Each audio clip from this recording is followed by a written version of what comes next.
Welcome to the Do It All Dad Year podcast, dad-friendly entertainment for you and me. This is episode 48, Stalling for the Tooth Fairy. Why didn't the Tooth Fairy take my tooth, Daddy? And where's my money already? It was a busy weekend for MMA fighters and fans in attendance alike.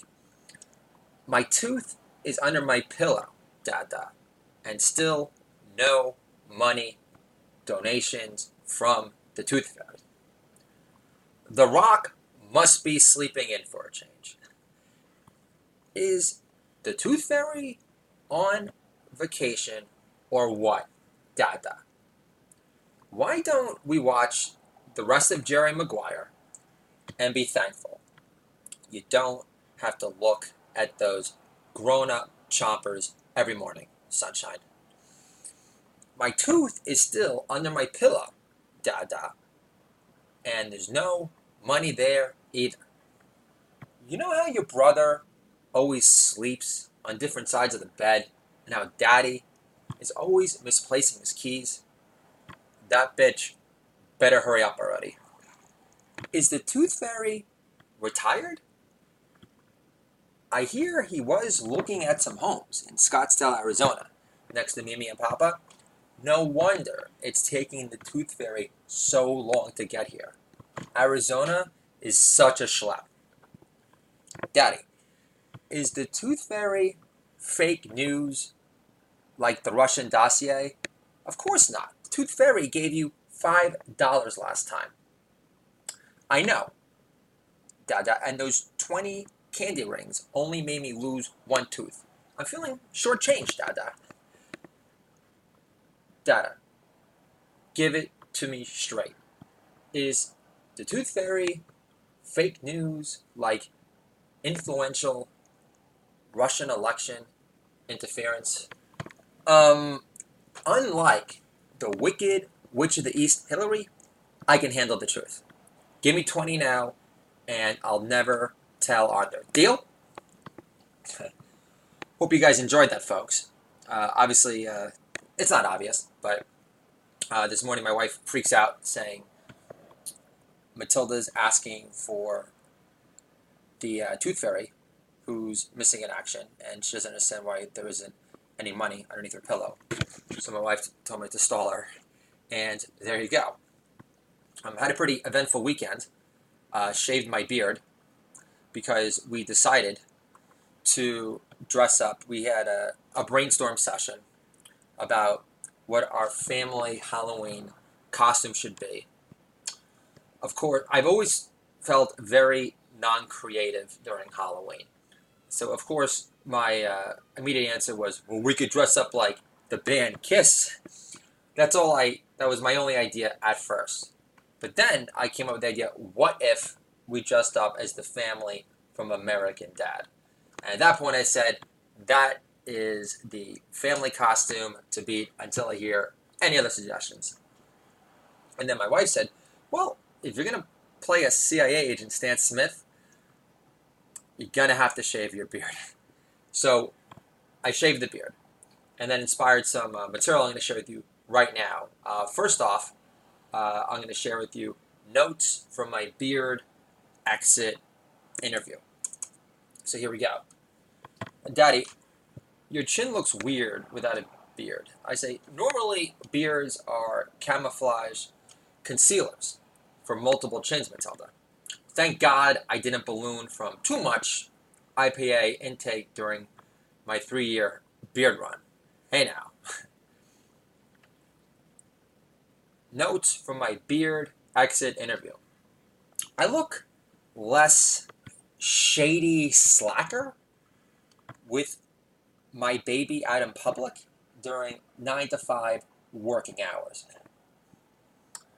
Plus, my worry wrinkles on my forehead do look more prominent. At least now, it doesn't look like I'm hiding from my problems. Notes from my beard exit interview. I'm getting checked out by gals more wholeheartedly. Wife thinks I'm overthinking it. She says, beards are hot now. My reply, Mel Gibson would beg to differ. Notes from my beard exit interview. I looked cooler with it. Better grow out more chosen curls again to regain some exterior rock and roll edge. My math SAT scores don't mesh with my investment banker trainee image one bit. Notes from my beard exit interview. I feel like a poor man's James Harden without my showboat veneer. It was the best of stay-at-home comedian dad times, but I had to shave the beard to dress up as Stan Smith for our American Dad Halloween family uniform to make my resistor parents as uncomfortable as humanly possible.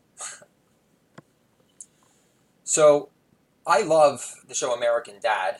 I had a recent conversation with my wife where, I'm all for preserving my kids' age of innocence, but understand, my children, let's see, Matilda's 7, Arthur is going to be 5 soon, and they've been watching Futurama for like the past year, and they definitely do their fair share of dumping on Leela, that's for sure. And Bender is definitely an unapologetic ballbuster to the nth degree. And obviously that show is very creative and it's got a scientific angle, so my wife has no problem exposing the kids to that show.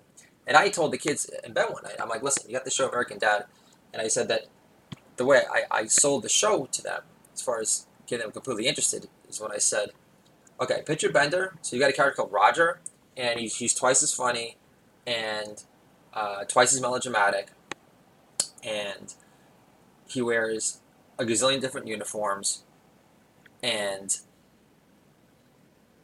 he possesses a warmer, sweeter touch at times. I didn't mention that last part. I pitched it by saying that he's a funnier, more outrageous, more melodramatic Bender. They said, okay, enough, sold. And I also told my kids that, when this was just when Matilda was born, I had written an American Dad spec script I mentioned before on the podcast called Death of an Astronaut, and I had submitted it to this paid Nickelodeon fellowship program that they offer in Burbank. And my script had passed like 3 rounds of VPs that work in development of programming there. And then I got this really nice letter from the head of the program, drawing a blank on her name, where she encouraged for me to reapply. And then I did my Louis script, which I submitted, and that did not get me into the program either. Reminds me of that conversation I had with my father. Well, I guess you weren't good enough. So, but the point being here, folks, is that one thing leads to another, and if I don't write that script, I don't get that letter from the head of Nickelodeon, and then I don't try again, and then I don't write that Louis, and then I don't share with Nick DiPaolo, and I don't have him get back to me and say that he loves it, and then I don't see him perform at Caroline's, and then I don't get inspired to write him a pilot, and then I don't end up developing a relationship with Nick DiPaolo after that pilot. But he did read a blog of mine a little bit after, which was a real highlight that summer when I felt all alone, completely isolated as a stay-at-home comedian dad over here with 3 kids. And I remember that roar that I let out when so I said that he'd really inspired me because he's a real fearless comedian. He's always been very unapologetic, and he's a great joke writer. Love Nick DiPaolo. And I let out this roar. I was like, yeah! And my kids got very fired up when they heard that. So thank you again, Nick DiPaolo. So one thing leads to another, folks. That's all I'm saying. And what I always tell my children is that, comedy is a muscle. And the more you use it, the tighter it gets. Hence my extremely productive weekends, while also entertaining my 3 gorgeous, sweet, hilarious offspring. My home team. So now, what I'm going to share with you is another piece that is about how, well, again, like I grew up like watching like Sesame Street, and like that's fine, everything, but my children have no interest in it, and I believe that we have a very limited view of like what real education could be. Personally, I do want to do an episode down the road where I talk about trade schools and add some humor to it, but I also think that I do believe in the premise. Some people aren't meant to be behind a desk, and in most cases, trade schools can really guarantee uh, steady, reliable employment, and a good enough living to like raise a family, and not just be another schmuck in a headset, and have to be relying on parasitical sales bosses that just want to exploit you for all you're worth. And that feels really good to develop a skill. An electrician, a plumber, someone. I know that there's jobs in like the aviation industry, and a welder. But I met this one guy recently. He said that once all these like mechanics die, there's gonna be like no one left. So anyway, I read this book a while back on P.T. Barnum, and he says that the only way you can achieve greatness in this world is by finding a marriage of like your natural, talents. And for some people, that natural talent, isn't SEO marketing or standing behind a desk, taking orders and being a edgeless suit. It's not really gonna give you much fulfillment. For some people, are really good at that. Obviously, I'm not trying to completely dump on people that work in PR or corporate marketing. I'm not trying to act like I'm Bill Hicks over here. But all I'm saying, for a guy over here that has had a less than stable job history, I am very obsessed, especially in this country, with any sort of opportunity where we can create more opportunity for our future children to achieve the American dream. And whether that be through charter schools or the promotion of trade schools, which in Australia, by the way, my wife is from, that they pay for, which I think is phenomenal. And so we were talking, and there's also a place in Manhattan. It's not cheap. It's called General Assembly, but I had placed a couple of recruits that I got there, folks.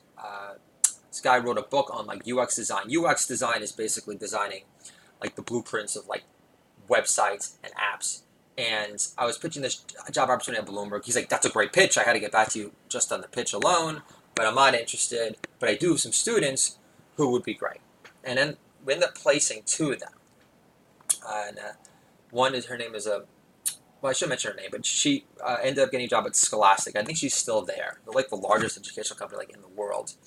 And she could do front-end development and do UX. She was a real steal. Total cutie. And then really nice. Very appreciative. And then this other guy, Julio, was another rock-solid candidate, was a father, got him a nice pay increase, and he went to General Assembly to learn UX. And you don't always have that opportunity to learn it like on the job. Companies aren't always necessarily going to pay you for it. But, he dug deep, he got more specialized, and he actually designed the logo for my original business card for my old company, my creative staffing company, Stand Up Staffer, and Talent Hook as its Y2K. I had this idea of a stick figure character with like a beard and a hat and with like a hook, and he really made an amazing design for it. So I love you, Julio, for doing that. I haven't talked to the kid in ages. I felt like a complete failure. I never tried harder in my entire life to try to get him a job. I made him a deal saying, "Listen, just work with me, give me an exclusive. You were going to put Stand Up Staffer in business," and it never materialized. So, but God had a plan for me, and it wasn't to stay in staffing any longer. But Julio, if you're listening out there, just so you know, I love you, dude, and I gave him my best shot, and then some. And I look forward to connecting with you soon, and we have to watch a Nick game this year, especially when I start getting some paychecks from selling all these poems and essays I've been writing about fatherhood, and especially after I get my book advance for the State of the Comedian. But that's another conversation down the line. So, yes. So, education, that is the category that this podcast is on. I tried changing it to comedy. I don't know if that change has been made yet. And it's not... I changed it to comedy because, in essence, what I'm talking about on this podcast is using comedy as a tool to educate, inspire, and empower. And also, I decided to change the category because I think to myself, well, Josh, I felt as if by staying in the education category, I was being a pussy as far as not throwing myself in the big boy comedy category to compete with the Bill Burrs of the world and what have you. So I'm going to double check on that because last time I checked, I'm still in the education category. Would like to be included in the comedy and make that official and get a new and notable sometime this millennium, Apple. And then when you're 48 episodes in, it's hard to quantify me as new, but my material is definitely A-list notable. So can we, start sending some love my way over here? Because like, if I have to see like Dak Shepard at the top of like that list again, I'm gonna, puke all over myself and lose my appetite for comedy production forever. So here is my piece that I want to present to you guys called "American Dad Educates." How else will Matilda learn her need to develop stronger talking points than what Haley recycles from her Facebook feed to get ahead in life? How else will our kids know how pathetic Seth MacFarlane was for propping up the Bush dynasty over you-know-who when it's all said and done?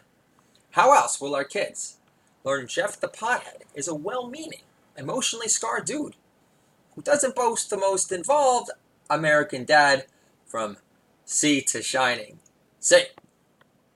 How else will Arthur learn his James Spader looks combined with future Vince Vaughn height will require him to have a personal lawyer with him at all times to insist all girlfriends of his sign a pre-poundage consent forms 24/7?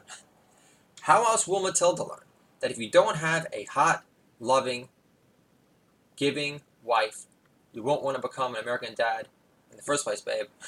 How else will the kids learn to make every Father's Day count, or else run the risk of getting their minds erased from the CIA for endless do-overs till they get it right, like in Groundhog's Day? Great episode on American Dad. How else American Dad educates? How else will Matilda learn that not all gay roommates are beacons of organization and stability? We all can't be Mario Cantone, you know? How else will our kids learn what so-called weapons of mass destruction were before the community organizer beat an empty, fake news Mormon suit, in addition to a POW, and Tina Fey's had a sister, without breaking a sweat? American Dad educates. Educates. It teaches the kids the importance of taking pride in our flag, vets, and country. Before fake news fro Kaepernick became propped up as a fake news activist Ali. American Dad educates. How else will baby Samuel learn daddy gnashing on his feet or giving him a harmonica rib isn't a far cry from when Francine was all over Steve after a CIA shrinking drug made him a baby again? American Dad educates.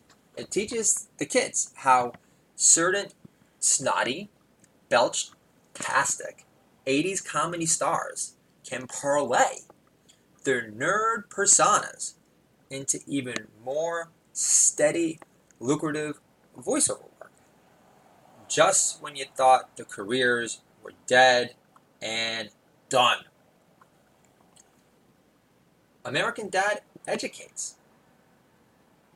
It teaches the kids daddy must be a talented writer and not some delusional hack. If the head of the Nickelodeon program encouraged their daddy to reapply to their paid fellowship based on the strength of his American Dad spec submittal, death of an astronaut. The end. And this is called the American Dad Halloween Dare. You have to shave your beard for the part American Dad, and you have to get back into bangable shape again, Francine. You can't have Haley showcase less body fat than you do. You have to shave your beard then. Letterman ruined them already. Indiana's answer to Lenny Bruce? Corny hick, please. American Dad Halloween scare. My wife, you have to shave your beard then. My reply, I could wear a fake news CIA badge and tell people I'm John Brennan out on an extended holiday. Great joke, I know. American Dad Halloween scare. Dare. You have to shave your beard then. And miss out on barbers asking me whether I'm babysitting again as our third kid sucks on a lolly because God won't let me get a beard trim without trying to make the she-male stamp stick. American Dad Halloween dare. You're gonna have to shave the beard.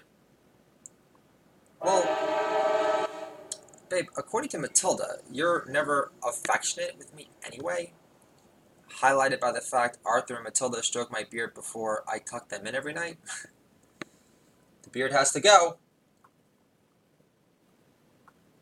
You mean the living reminder of my deplorable pariah status since getting fired from Robert Half for my half-grown stubble at the time? Good riddance. American Dad, Halloween, dare, scare. Your beard has to go. And this is me talking to my wife, and you have to become animated pin-up hot against the kitchen countertop, Francine. You'd have to make this pescatarian comedian dad vegan cheesesteak egg rolls for the Super Bowl also. You have to shave your beard then. I can spray our 3 kids down with shaving cream within the privacy of our own home. Resist this, child services. Baby Samuel doesn't even know what shaving cream looks like yet. You have to shave your beard, Mr. Mom, stay-at-home comedian, whatever your new Twitter profile says to make you feel better for being my dependent for 3 years and counting. Well, Mr. American Dad, as Stan Smith, you'd have to shave your beard. But for once, I can pass a drug test for the CIA. Quest Diagnostics this. Good morning, Noxema, USA. American Dad Dare Scare Aftermath. Before I shaved my beard once and for all, I sprayed on my daughter and 2 sons with shaving cream without having to put the pin in the middle. My wife completely flipped out. It was a glorious moment to cherish forever. USA! USA! I thought that was so funny, the fact that my kids had no concept of what the hell shaving cream looks like at all, because I've had that beard for 3 years now, and my son is 4, and he only remembers the past 2 years. So Arthur had no idea what shaving cream looked like, and then my son Samuel, who's 20 months, he had no clue, and my daughter doesn't even remember when she was 4 when I used to shave when I worked at Robert Half 3 years ago. So I thought that was very comical, and it was an amazing moment. And also, I haven't shaved. I used that gel, that shaving cream forever. And again, I got in the Noxema because I just thought it sounded fun. It's funnier than Gillette. And I didn't have to put the needle. I didn't have to pop it, and it just totally sprayed down my daughter. It felt very inappropriate, but it felt awesome because it created a real magical memory, and I'm very happy it happened. So don't really mind the fact that I'm still trying to figure out who this guy is in the mirror right now, because I haven't had this much pure face exposure in a very long time. But I'm all about for new beginnings and making my home team, proud for believing in Daddy. And this is just a very quick poem called Home Team. It's talking about my kids that I spend the majority of my time with, especially compared to Mama. She's got to bring home the bacon, or she has been, and especially compared to the grandparents. So, Home Team. Here we go. At the local farm or park, my team is an adorable sight. My 3 kids and I out of the house never fail to delight. I hear we make a good team. For the delivery of all 3, I was heralded as the birth coach of dreams. This is the Do It All Dad Year podcast, dad-friendly entertainment for you and me. Controlling our kids through comedy from the remote homework front can make our kids great again. And I'll talk to you guys soon.